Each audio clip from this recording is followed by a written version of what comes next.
नमस्कार मित्रमैत्रिणींनो. आपण खूप वेळा हा विचार करून दुःखी होत असतो की माझ्याकडे हे नाही, माझ्याकडे ते नाही, माझ्या वाट्याला एवढं दुःख आलं आहे. बाकीचे लोक किती खुश आहेत, किती समाधानी आहेत, माझ्या इतकं अनलकी कोणी नाही. फ्रेंड्स, हा विचार करण्याआधी आपण कधीच हे पडताळून बघत नाही की आपल्याकडे काय काय आहे. एक छोटीशी गोष्ट सांगते. एका गावात एक कावळा असतो. तो नेहमी हा विचार करत असतो की मी खूप काळा आहे, मी दिसायला चांगला नाही, लोकांना मी आवडत नाही, मी कुठेही गेलो तर लोक मला पळवून लावतात, कोणी मला जवळ बोलवत नाही. हा विचार करून तो खूप दुःखी होतो आणि एका झाडाच्या फांदीवर बसून रडायला सुरुवात करतो. त्याच्या डोळ्यातलं पाणी त्याच झाडाखाली तपश्चर्या करत बसलेल्या साधूंच्या खांद्यावर पडते. ते वर बघतात. त्यांना कावळा दिसतो. त्याच्या डोळ्यातलं पाणी दिसतं. ते त्याला विचारतात, तू का बरं एवढा दुःखी आहेस? कावळ्याला हे ऐकून खूप बरं वाटतं. तो त्यांना सांगायला सुरुवात करतो, महाराज, मला देवाने असं का बरं बनवलं? मी काळा आहे, मी दिसायला चांगलासुद्धा नाही, लोकांना मी आवडत नाही, कोणालाही मी हवासा वाटत नाही, या जगातला सगळ्यात दुःखी प्राणी मीच आहे. यावर ते साधू एक मंद स्माईल देतात. त्याला म्हणतात, देवाने या पृथ्वीवरती प्रत्येकाला काही ना काही स्पेशल गोष्ट देऊन पाठवलेलं आहे. आपल्याकडे ती स्पेशल गोष्ट कोणती हे ओळखून घेऊन आनंदाने आयुष्य आपण जगलं पाहिजे. कावळ्याला हे पटत नाही. तो म्हणतो, मी नेहमी विचार करतो की जगातला सगळ्यात सुखी पक्षी कोण असेल आणि मला तोच पक्षी बनायला आवडेल. साधू महाराज म्हणतात, ठीक आहे, तू जाऊन शोधून ये की जगातला सगळ्यात सुखी पक्षी कोण आहे. माझ्याकडे ती पॉवर आहे की मी तुला तो पक्षी बनवू शकतो. कावळा हे ऐकून खूप आनंदून जातो. तो जगातल्या सगळ्यात सुखी पक्षाच्या शोधात निघतो. कावळ्याचं सगळ्यात मोठं दुःख हे असतं की तो काळा आहे. म्हणून तो पहिल्यांदा जातो हंसाकडे. पांढरा शुभ्र हंस तलावात शांतपणे पोहत असतो. कावळा त्याच्याकडे जातो आणि त्याला म्हणतो, तू किती सुंदर आहेस, तुझा पांढरा शुभ्र रंग कोणालाही मोहात पाडतो. मला वाटतं जगातला सगळ्यात सुखी पक्षी तूच आहेस. हे ऐकून हंस थोडासा दुःखी होतो. तो म्हणतो, नाही, या जगातला सगळ्यात सुखी पक्षी मी नक्कीच नाही. मी पांढराच आहे, माझ्याकडे कुठला रंगच नाही.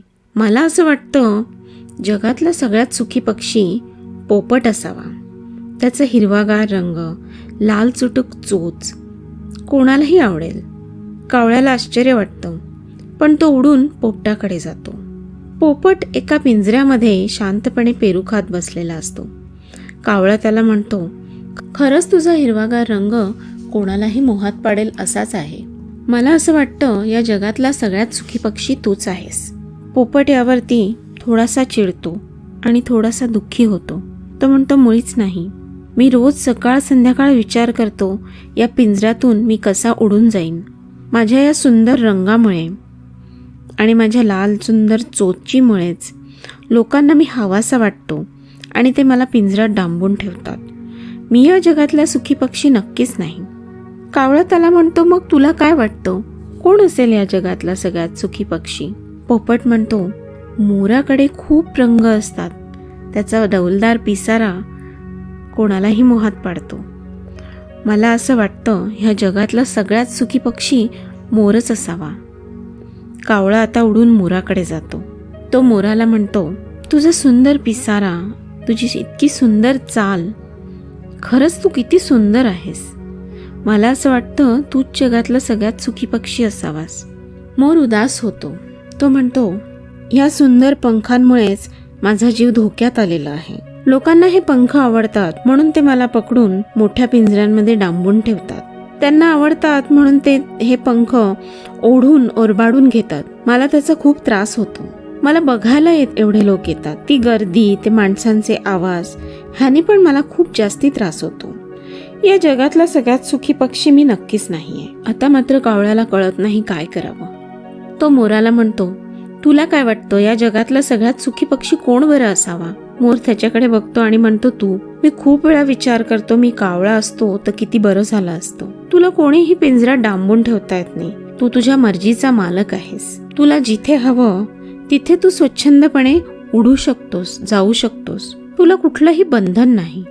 मला खरंच असं वाटतं या जगातला सगळ्यात सुखी पक्षी तूच आहे. मोराचं हे उत्तर ऐकल्यावर मात्र कावळ्याच्या डोक्यात प्रकाश पडतो. साधू महाराज त्याला काय सांगू पाहत होते हे त्याच्या लक्षात येतं.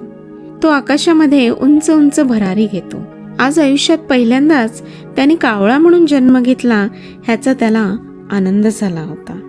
फ्रेंड्स, आपण या गोष्टीतून शिकण्यासारखं आहे. आपल्याकडे कितीतरी गोष्टी अशा असतात, आपण ज्या पद्धतीचं आयुष्य आज जगतोय हे कितीतरी लोकांचं असं स्वप्न आहे जे कधीच पूर्ण झालेलं नाही. तरीही आपण दिवसातून कितीतरी वेळा तक्रार करत असतो, दुःखी होत असतो, दुसऱ्याला आपल्यापेक्षा सुखी समजत असतो. आपल्याला जे मिळालं आहे त्याच्यातच समाधान मानणं, त्याबद्दलच ग्रॅटिट्यूड फील करणं हेच आयुष्य आहे. फ्रेंड्स, व्हिडिओ आवडला असेल तर लाईक जरूर करा आणि चॅनलला सबस्क्राईब करायला विसरू नका. Thank you for watching.